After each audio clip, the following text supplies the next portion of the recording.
ختیز دهلیز. سره یو کړي ملاسونه او ذهنونه د وطن په جوړولو کاروان د وطن. د کابل ننګرهار لویه لاره. لویې لارې او سړکونه د بشري ټولنو او هیوادونو ترمنځ د پیوستونو او اړیکو هغه وسیله ده چې نه یوازې د سوداګرۍ لپاره موثریت څرګند دی بلکې د لرغونو زمانو راهیسې د تمدنونو، کلتورونو، بیلابیلو تهذیبونو د پیژندلو او وړلو راوړلو په چارو کې ټاکونکی او ګټور رول هم لوبولی دی. په لرغونې نړۍ کې د هیوادونو ترمنځ د اړیکو جوړېدل او د هغو اړیکو پایښت په زیاته پیمانه د سوداګرۍ او تجارتي لارو پرانستلو او ودې ورکولو چارو تر اغیز لاندې پاتې شوي دي. په ځانګړي ډول هغه وخت چې د سوداګرۍ لپاره بحري لارې نه کارول کېدې او یا د ځمکنیو لارو په انډول ډاډمنې نه وي. هغه وخت د هیوادونو ترمنځ وچو ځمکنیو لارو زیات ارزښت درلود. د همدې ارزښت پر بنسټ یو شمېر لارو او پر دې لارو پرتو هیوادونو نړیوال شهرت ترلاسه کړ چې له دې یوه هم د ورېښمو تاریخي لاره ده. د ورېښمو لاره چې تاریخي مخینه یې له میلاد څخه څو پیړۍ اوړي له هند او چین څخه پیل او بیا د لرغوني افغانستان د مهمو ستراتیژیکو او سیاسي مرکزونو څخه تیریدله او تر روم پورې رسیدله.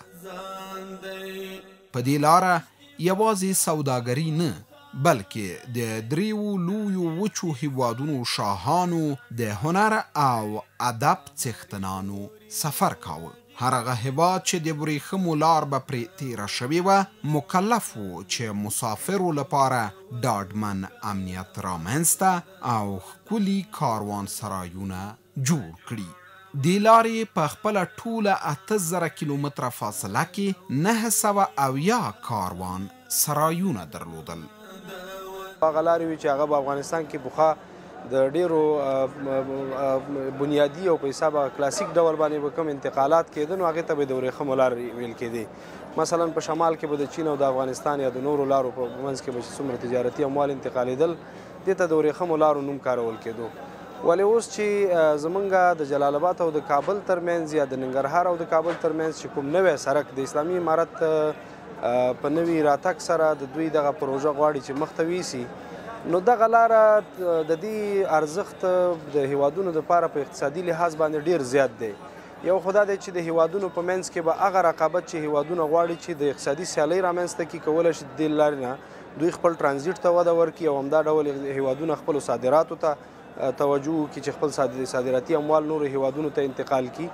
او بل د امپورټ یا د تولید د وارداتو په برخه کې دوی کوشش کوي چې هغه اموال چې پخوا د سختو په سختۍ باندې را انتقالېده یا د فضا د لارې مصارف پرې ډېر راتله نو هغه هیوادونه چې په دې لاین کې پراته دي د ټرانزیټ په حساب باندې په دوی باندې به په وارداتو په برخه کې به ډېر کم مصرف راشي.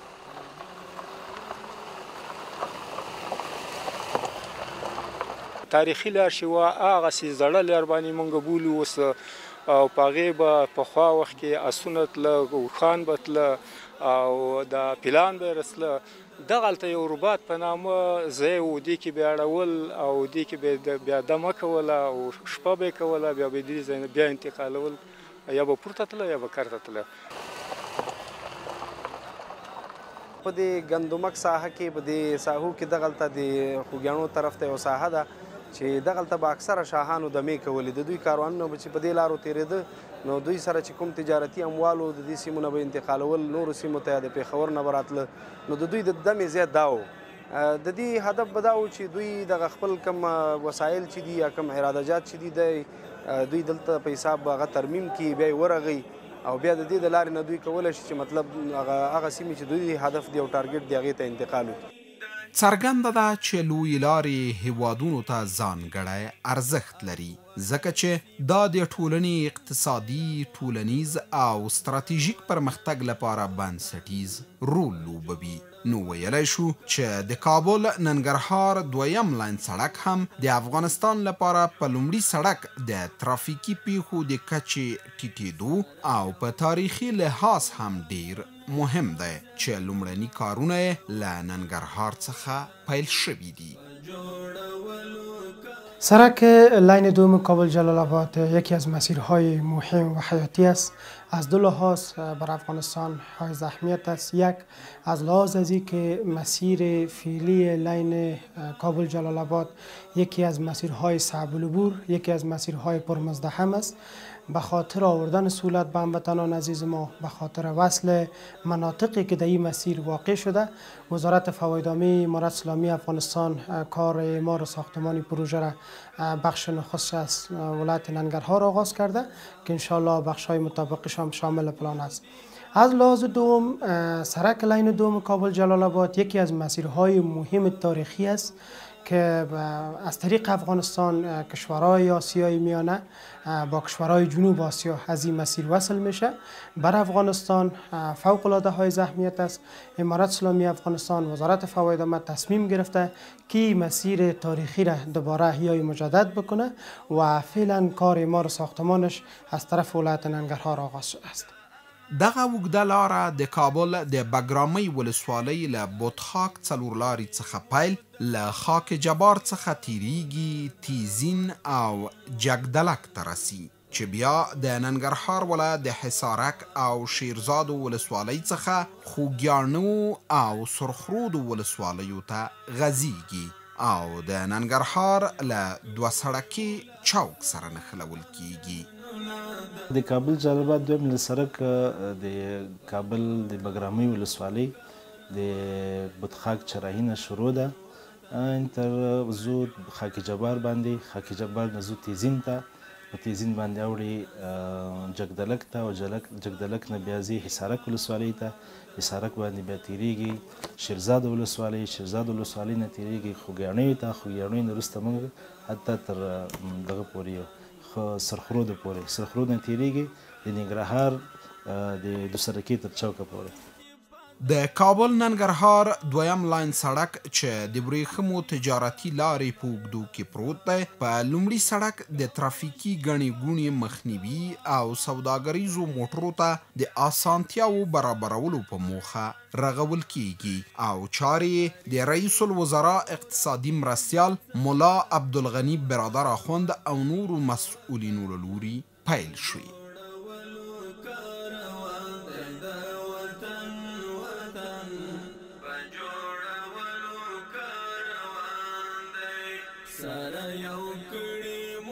د کابل جلال آباد دوهم لاین سړک چې 126 کیلومتره اوږدوالی لري د کابل بګرامۍ ولسوالۍ څخه پیل د کابل ولایت خاک جبار د ننګرهار ولایت د حصارک خوږیاڼو او سرخرود ولسوالۍ څخه له تېرېدو وروسته د ننګرهار د حلقوي سړک سره نښلول کیږي.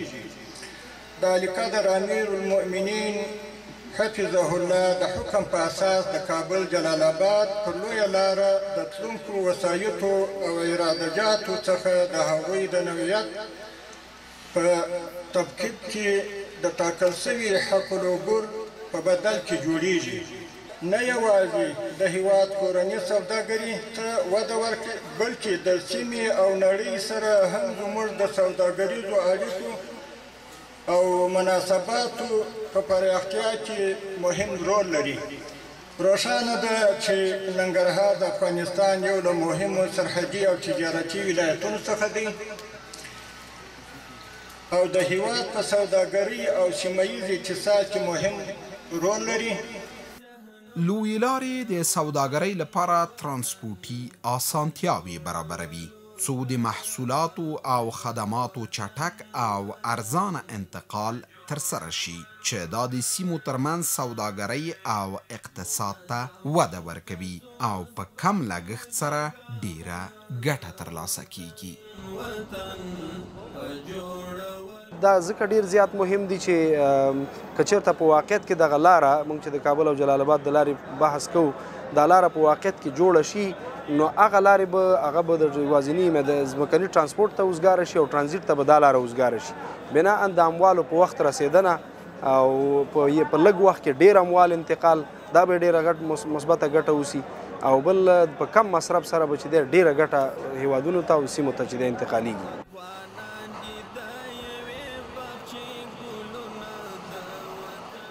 د دې ترڅنګ چې لویې لارې هیوادونه سره نښلوي همدارنګه ښارونه او کلیوالي سیمې هم سره نښلوي چې د خلکو ترمنځ ټولنیزې اړیکې او فرهنګي تبادلې پیاوړي کوي.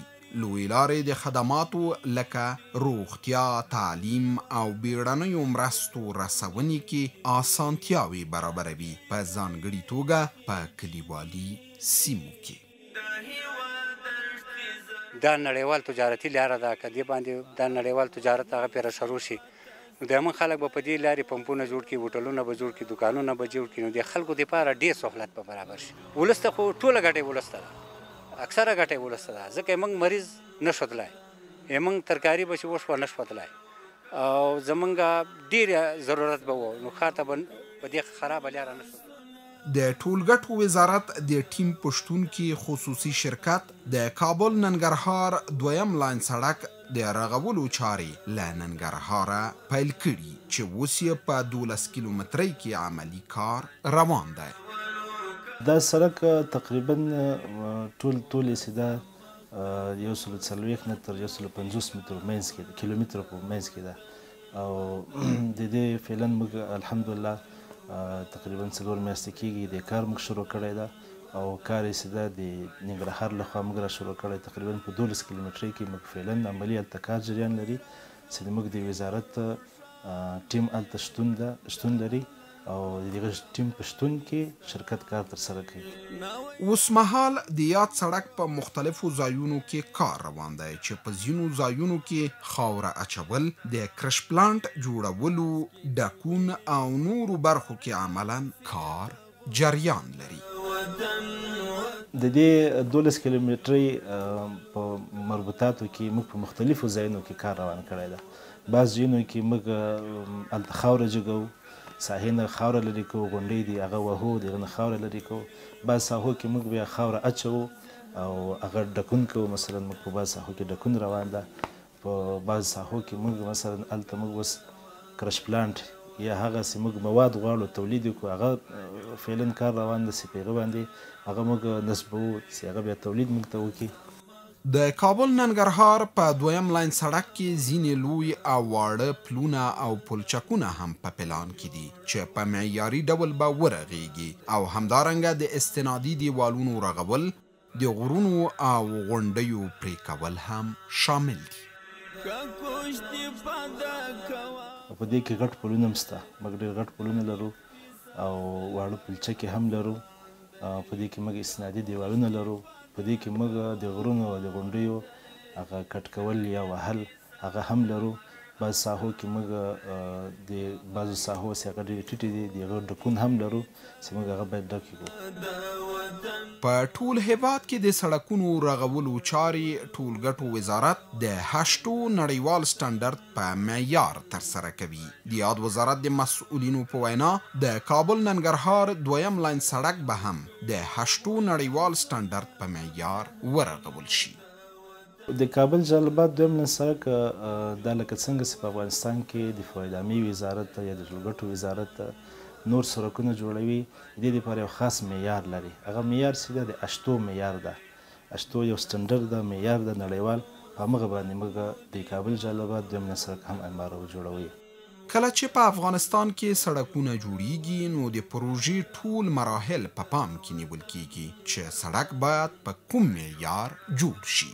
دا لاره د هیواد د اقتصادي ودې، تجارتي اموالو لیږد رالیږد، مسافرو او سوداګرو د تجارتي، ټولنیزو او کلتوري فعالیتونو لپاره ځکه ستر اهمیت لري چې د تورخم په فرضي کرښه کې له پاکستان سره نښلول شوې ده او پر دغه لاره د تجارتي اموالو ډیر انتقالات ترسره کیږي.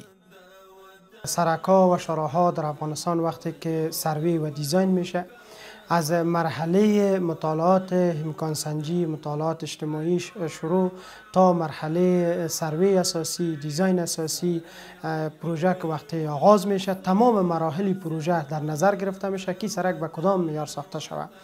سرک لین دوم کابل جلال آباد به خاطر گفتم که از مسیرهای مهم است که در قسمت انتقالات اموال تجارتی از مسیر افغانستان، چون یکی از مسیرهایی است که افغانستان از طریق خط فرضی با کشور پاکستان وصل میشه، انتقالات از این مسیر بیشتر است. با همون دلیل ما میتونیم که مسیر یکی از مسیرهای مهم تلقی بکنیم تا انتقالات ما از این مسیر بیشتر شود و سهولت‌ها به تجار ملی و به هموطنان عزیز ما فراهم شود. کله چې د ټولګټو وزارت لخوا خصوصي شرکتونو سره د پروژو قرارداد لاسلیک کیږي، نو د پروژې د عملي کولو په وخت کې د وزارت 4 نفره ټیم په ساحه کې عملاً حضور لري چې هر وخت د پروژې له کارونو نظارت او څارنه کوي، څو هغه څه چې په قرارداد کې ذکر شوي د هغو مطابق په اساسي ډول او پر وخت تطبیق او عملی شي. زمانی که پروژه از سوی وزارت فوایدامه با سکتور خصوصی یا با شرکت‌های قراردادی قرارداد میشه، کار پروژه زمانی که در ساحه آغاز میشه یک تیم 4 نفری از وزارت فوایدامه عملا در ساحه حضور می داشته باشند، دائم از پروژه نظارت ارزیابی میکنن.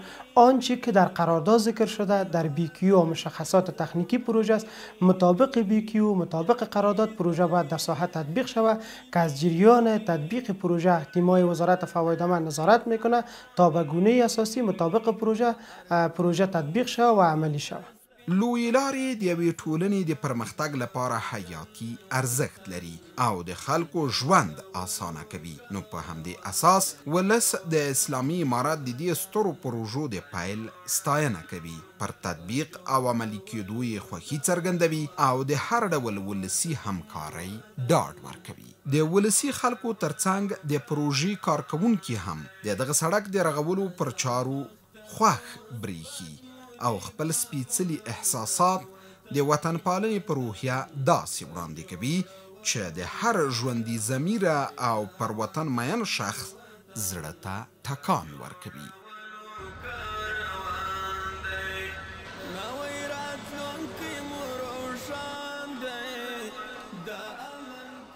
د دغه پروژې په تطبیق سره دغه ولس ته دا درک شوی ده چې دا د دوی دپاره ډېر یو ارزښتناکه پروژه ده او تر اوسه پورې چې له کومې ورځې موږ شروع کړې ده، نو دغه د ولس کوم خلک چې دي، مشران، کشران، ځوانان له موږ سره په هر اړخیز ډول باندې همکار دي او په هر عرصه کې له موږ سره همکاري کړې ده.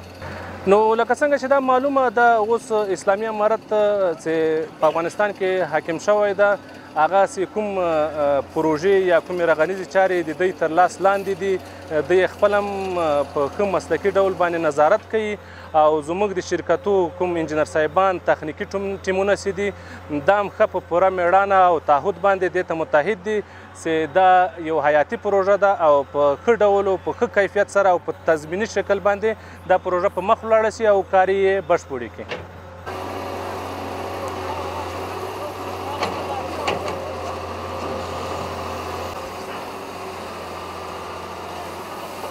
موږ سره په الحال تقریبا 15 ماشینګري شروع ده، خو د وخت په کتو سره دا نور هم زیاتو، څومره موږ ته ضرورت راځي او ماشینګري موږ زیاتو.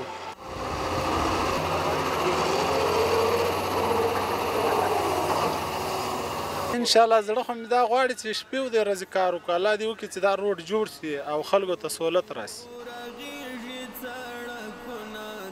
که څه هم د کابل ننګرهار لومړی سړک یا لویه لاره د ترافیکي پیښو ګڼې ګوڼې غرونو ښویېدنې د لارې اوږدوالي او نورو اړوندو مسایلو د سوداګرو او مسافرو لپاره د تګ راتګ ګڼې ستونزې راولاړې کړې وي چې د حل په موخه یې د دویم لاین سړک رغول ضروري ځکه دي چې په مرسته یې خلک په لنډ وخت کې خپل مقصد ته رسیږي او د ترانسپورټ لګښتونه کمیږي.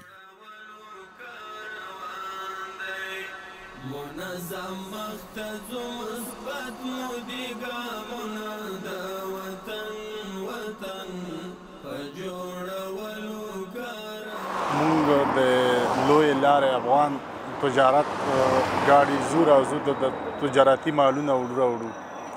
موږ ته د دې لارې داسې مشکلات دي چې دې کې چړایانې ډېرې دي او مطلب ټاکار هم پکې ډېرې راځي. د وړوکو موټرو مشکلات هم دي.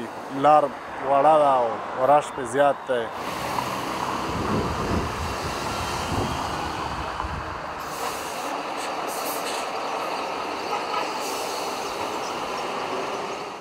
دا لاره ډېره اوږده دی موږ لپاره، چړیانې لري، لارې بندېږي راباندې، ډېر تکلیف سره دې کې مخ یو. د شپې لارې باندې 5 ګنټې هغه لاره هوار هم دی موږ لپاره. که واورې وسي په واوره کې موږ ته تکلیف نه وي، په دې لاره موږ ته ډېر زیات تکلیف ده. بس هغه لاره موږ ته ډېر اسانه کېږي، مصرف یې هم کمیږي او له تکلیف نه هم ډېر تکلیف نه بچ کېږو، خرچې هم کمیږي. اوس په دې لاره موږ ډېرې زیاتې خرچې کېږي.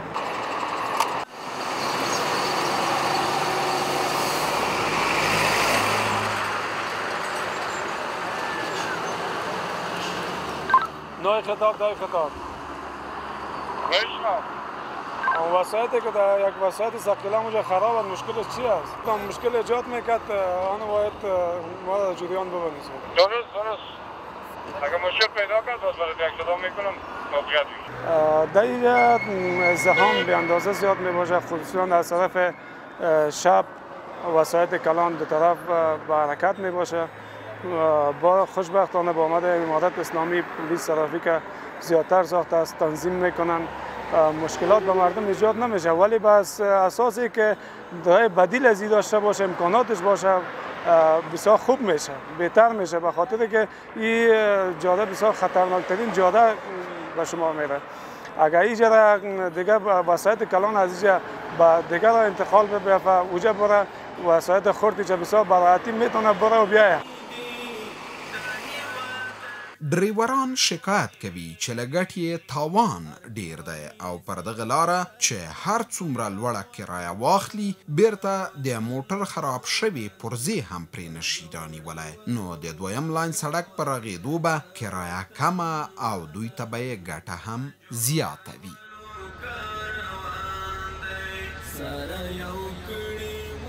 لارې خو دغسې حالات و نو تر دې اوسه پورې چې دغه کوم دوړې او ګردونه او دغه کندې او کفرې تاسې ګورئ، دغه حالاتو اوس الحمدلله د دغې ته یو امید د دې خلکو پیدا شوی دی چې انشاءالله په آینده کې به دا سړک جوړ شي او دا سړک یوازې د حصارک او شیرزادو د ولسونو دپاره نه بلکې دا د ټول افغانستان یو سړک دی.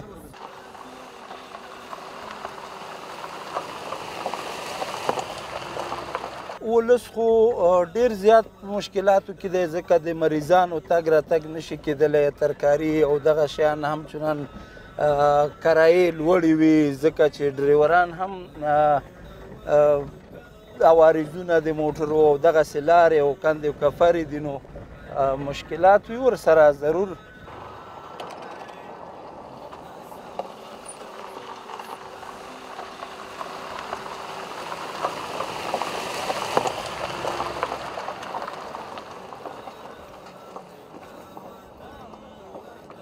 موږ چې څونه پیسې ګټو په دې ګاډي دا ټولې پیسې ته په ګاډي لګوو. په دغه سړک چې شروع شوی په د کابل دویم سړک موږ په دې ډېر خوشحاله یو چې دا خدای زر تر زره ورسوي په خیره. موږ له ډېره اسانتیا په دې دی چې موږ د ګاډي عوارضونه به نه وي، مریضو به ډېر په سهولت رسېږي که کاري کم وي موږ له ډېر بچت کېږي په دغه شي کې. هیره دې نه وي چې د کابل ننګرهار د دویم لاین سړک د رغولو لګښت په اوسني سړک د ټول پلازا له عوایدو ورکول کېږي.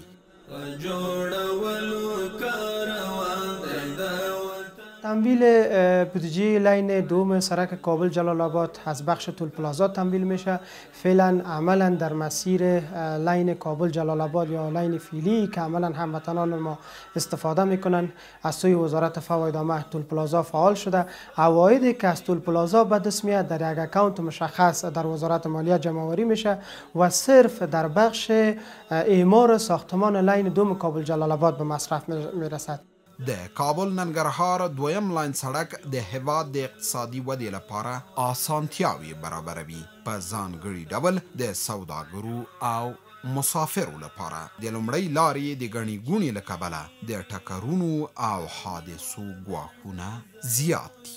د تیرې ادارې پر مهال د کابل ننګرهار لوی لارې امنیتي وضعیت تل له ترافیکي او امنیتي پیښو، ګڼې ګوڼې او ترافیکي فشار سره مخ وو. په ځانګړې توګه د ځینو برخو ناامنۍ د مسافرو او سوداګرو لپاره ستونزې جوړولې. اسلامي امارت د لا ډیرو اسانتیاوو، سهولتونو، ترافیکي پیښو د مخنیوي او ګڼې ګوڼې د فشار راکمولو لپاره د دویم لاین سړک پروژه هم پلې کړه ترڅو خلک له خطر پرته په آرامه فضا او لنډ وخت کې ختیځ جلال آباد ښار ته ورسیږي.